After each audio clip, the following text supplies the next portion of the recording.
Jem, Vincent, Mc Morrow on Pure Channel. Good to see you back, Jem. It's good to see you again too. My first question is, I was wondering, are you tired about doing promotion and moving everywhere? We see each other 3 months ago. It seems you've been on a journey a lot. Yeah, I'm tired.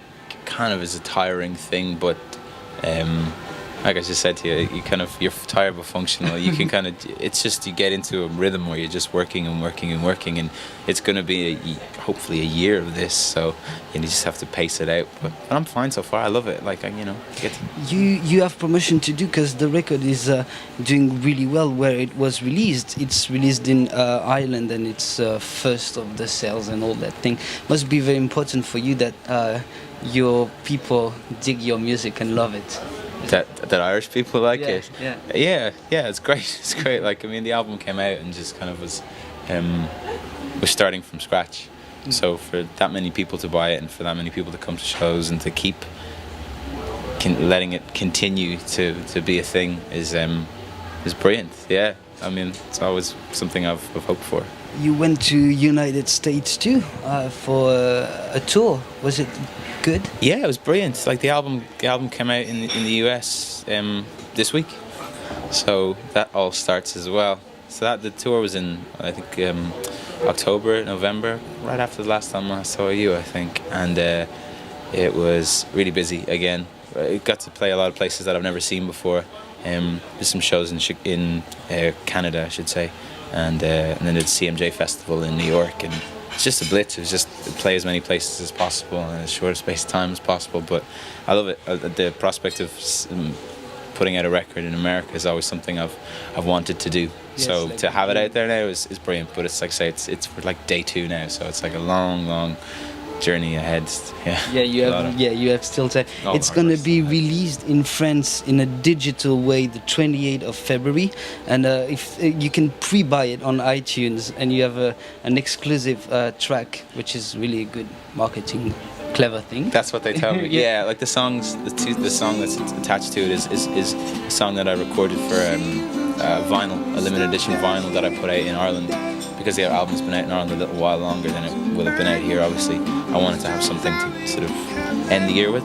So I recorded 2 songs and put them on vinyl and released them, and then one of those songs is now on the iTunes package, and it's gonna be released on the physical stuff the 7th of March. I want to talk about that record because when I first received it and 3 months ago when I saw you singing, I want to tell it's a record you put once in your music stereo, and you're gonna keep it because it's a lot of pleasure. It's not always soft, but it's a record that goes straight to your heart and to your soul. So my first question is about that sensation of grace that there is on a lot of songs like that, soft song, beautiful song. When you record, do you keep in mind it needs to be in the air somewhere? Keeping the good tracks of the guitar, the good voice takes. Don't know. Keeping it in the air. I follow songs wherever they lead me, and with the record it was just 11 songs that I heard in my head, and I thought that they made sense together, and I just sort of pursue that. That's how I always am. Like I have an idea and I just follow it relentlessly until it sort of is finished. And what you said, there's like soft, and it's some places it's not soft, and that's something that I look for in records that I listen to myself is quiet moments and then loud moments, and not repeating the same thing over and over again, trying to capture the sentiment but not 11 times the same way, because it's very easy if you settle on a song that's good, or you go, this is catchy, or it's interesting, or whatever it happens to be, and then repeat it over and over again, because once you've done it once you kind of think, I can do it again, whereas I kind of go, okay, I've done that. And what else can I do? Do you said you had the songs in the head. Do they sound exactly like you used to hear the songs in your head? I mean, the production and the recording. When you finished, did you thought, it's exactly what I had in mind?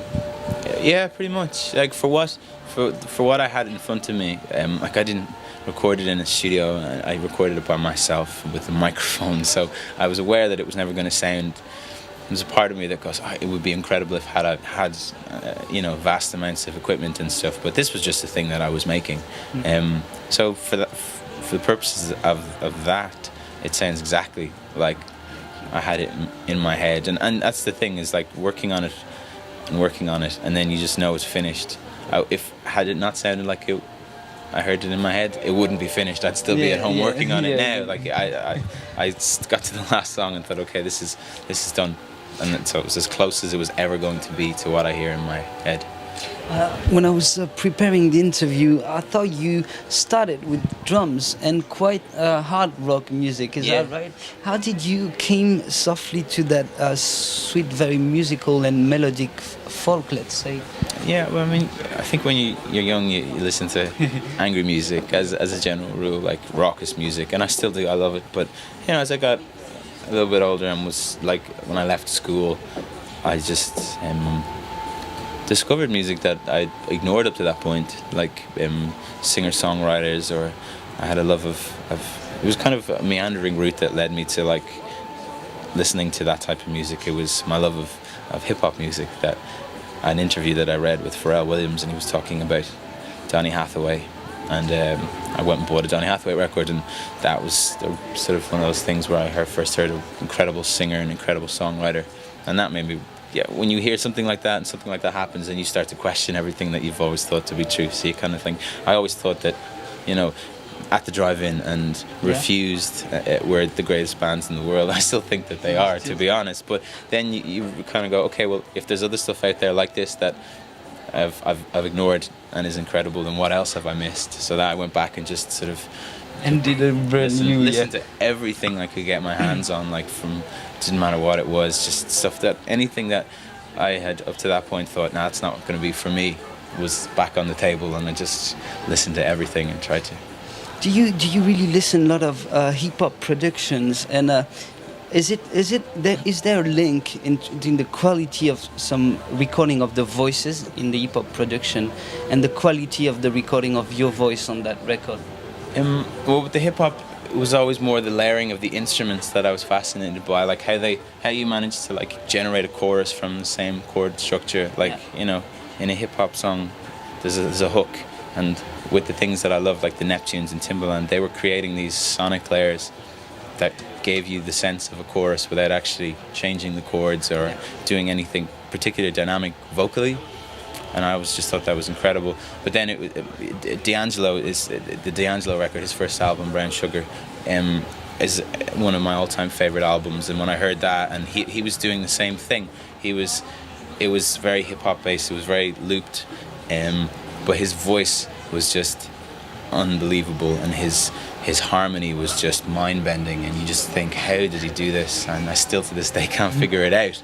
Like, I love harmony and I try and layer it, and I spend a lot of time on it, and I don't think I've gotten even remotely close to how he does it. And it was that record that was another transitional one for me, where I kind of heard that and thought, okay, this is a lot of what I love in hip hop, but it's this songwriter making these insanely catchy and brilliant and dynamic songs, but using the same structures and the same ideas, but adapting them to his own ends. And that's kind of what I've tried to do, is kind of take the ideas that I have, or the things that I love in the production value there, and use them towards my own ends. And is it easy for you to recreate that ambience and those harmonies when you live music, live playing sometimes with other musicians? Did you rehearse a lot to have that very precise and beautiful voices? Yeah, it's really important that the harmonies are the key. That's all. It's you were like a dictator. Did I do it again? Well, I mean, it depends who you ask. I have an idea for it, and I'm aware that, like, because there's so much going on in the record, you can never recreate it, and that's kind of, it's almost folly to try and recreate it. I think it's better to just kind of listen to it and see what you have, and then what you can bring to it. So I have 5 musicians plus myself that play with me, and we all play. So we'll play different instruments. Everyone can sing. So it's like, let's get the harmonies, and let's see what else we can add to that to work with the harmony as opposed to against it. The harmony's key, is for me, always has been. The harmonies are magnificent, but your voice is also James.